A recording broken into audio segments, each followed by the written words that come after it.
Welcome to the next lesson with ESL With Purpose, your English phrasal verbs course with me, Alex, your teacher, and welcome to the monthly subscription course that will help you improve your English from here to here with phrasal verbs, and you get to learn the English that we really use every day.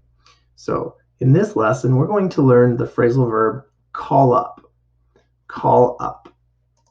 So for call up, that means to initiate or attempt to call someone. So to start a phone call. And so you'd be like, I need to call up my mom and talk to her, or I need to call up my dad or my grandma or grandfather. We would say grandpa, grandma, mom, dad. We usually don't say grandfather or grandmother, but in fast conversational English, I would say, I need to talk to my grandpa. I need to talk to my grandma. And actually, grandma, you don't hear the D. It's actually Gramma is the sound, but we spell it grandma, Grandma. Anyway, that's extra lesson for you. Let's focus on call up. So call up. Maybe you call up your girlfriend or your boyfriend or your significant other, or you call up your family member, your daughter or your sister, whatever season of life you're in, you call up somebody. So let's practice this sentence. Listen and say, or actually listen first. I need to call up my mom this week and see how she's doing. Okay, so now you get to practice. So listen and repeat.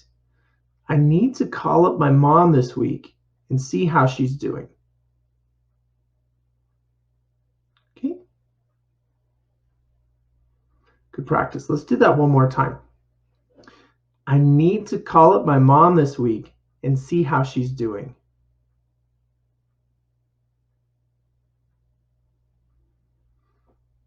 All right, good practice. Okay, another one with call up is this one. I will say the sentence and you listen, and then after that, I will say the sentence again and you repeat. I wish telemarketers would stop calling me up. Right? I do. I wish they would stop doing that. Okay, so it's your turn. You listen and then repeat. I wish telemarketers would stop calling me up.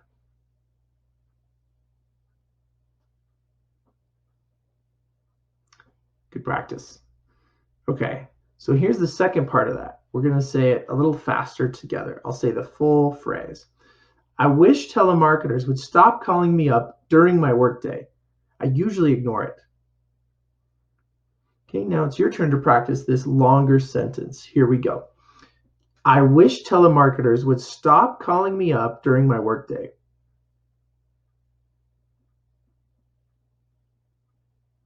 I usually ignore it.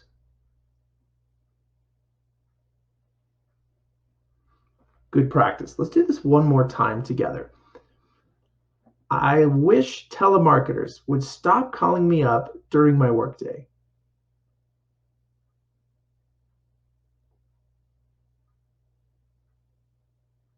I usually ignore it.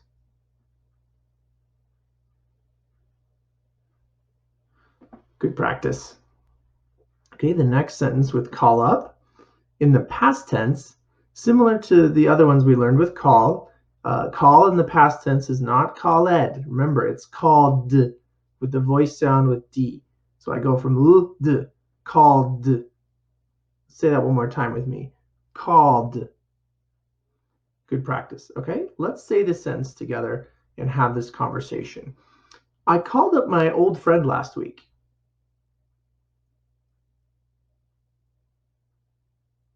Okay, one more time. I called up my old friend last week.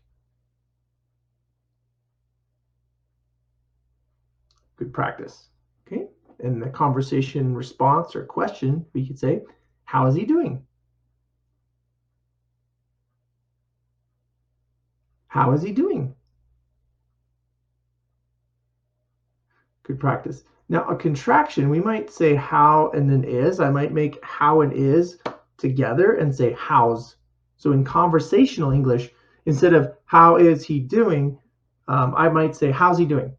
And I'll add the is, the is, into that word how. And I'll say how's he doing? Instead of how is he doing? You sound like a robot when you do that in English, so it helps sometimes to speak in contractions. And in the future, I think in 2022, I'll be releasing a contraction course, and then contractions you can start learning in English as well. But for this course, we're learning phrasal verbs each month. So here we go. Let's say this again. I called up my old friend last week. How's he doing? Great. I found out he's living in Ireland now. Okay, so you can see here the second part of this or that third part in the conversation, I did make the contraction. He's living in Ireland now. Okay, let's say that last part again. Great. I found out he's living in Ireland now. Good practice. Let's practice this conversation together. So listen and repeat, and then we'll play roles. I'll be A and you'll be B. But let's listen and repeat one more time first. I called up my old friend last week. How's he doing?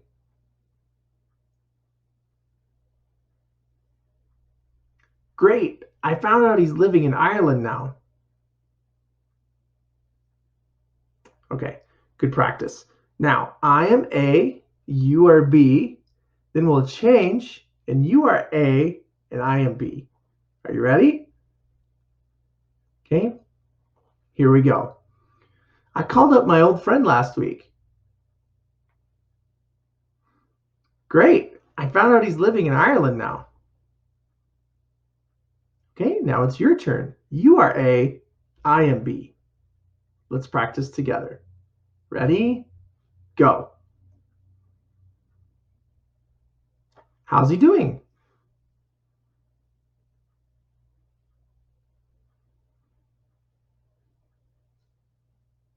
Where in Ireland? So I might ask more questions after that, or I would love to go to Ireland, or it could open up more conversation in English for you with this one. So good practice. Again, you can always pause this video, rewind, listen, and repeat what we just learned. Okay, something you do not want to say in English is I call up a car. You don't call up an object, right? We use it for people. So we'll say we usually use call up for people in American English. And so hopefully that helped you in this lesson. All right, so a few questions for you for conversation. You can write down, you can copy these questions and use them to ask friends or family. But think about this for you. Who is someone you call up? Mom, dad, anybody you could ask. And so you can always comment here in this lesson, somebody you call up, or you can send me an email and say, I call up so-and-so. And who calls you up most of the time? So the first question is, who is someone you call up, right? Who do you call up? Maybe you call up a family member. But then in your family or your friends or the world, who calls you up most of the time? Oh, I always get phone calls from so-and-so or this person. They always call me. And then the other question you can ask is when, right? Think about this. When do you use call up? Or when do you call someone up, right? When do you call someone up? Maybe I call my mom every week at this day or time. Or I call my grandmother at this day or time, or my dad. You can think about when you call someone up. Maybe at midnight you call someone up and your friend's like, why are you calling me? It's late, or maybe you stay up, your friends all stay up late and you're like, hey, how's it going? It's great. It's midnight. Woo. I don't know what your lifestyle is like, but we use call up when we speak to someone on the phone. What's interesting is we don't have one for when we say call up, we don't have one for texting. I was going to say, we don't have a word for I'll text you up. We actually don't use that yet. That hasn't been a word in English that I'm used to seeing. It just says, let me send you a text. So I might say something like that, let me send you a text, but I'll rarely say, let me text you up. That's incorrect. We wouldn't use that as a phrase. Okay, so now we're going to look at the next lesson, which is going to be come in, is the next phrasal verb lesson. And again, if you want to get these phrasal verbs, all of these phrasal verbs are actually on my Phrase It 1 card deck. You can go to Amazon.com, get these flashcards to practice your English, because I will be going through every single phrasal verb that's on the Phrase It deck in this online course, subscription course. And there will be 70 from my first deck and another 50 phrasal verbs for this course as well. And then after that, I will keep teaching phrasal verbs on this monthly subscription course. So you'll keep learning phrasal verbs every month throughout the year. As long as you keep your subscription up, you'll have access, unlimited access to all these phrasal verb lessons. Okay? Again, if you live outside the US, you might want to consider Ship 7 for like ordering lots of products and shipping them to your home. It could help you. If not, that's fine too. You can just order from Amazon and get them. But our next English lesson in phrasal verb is come in, and I'll see you when I release that video.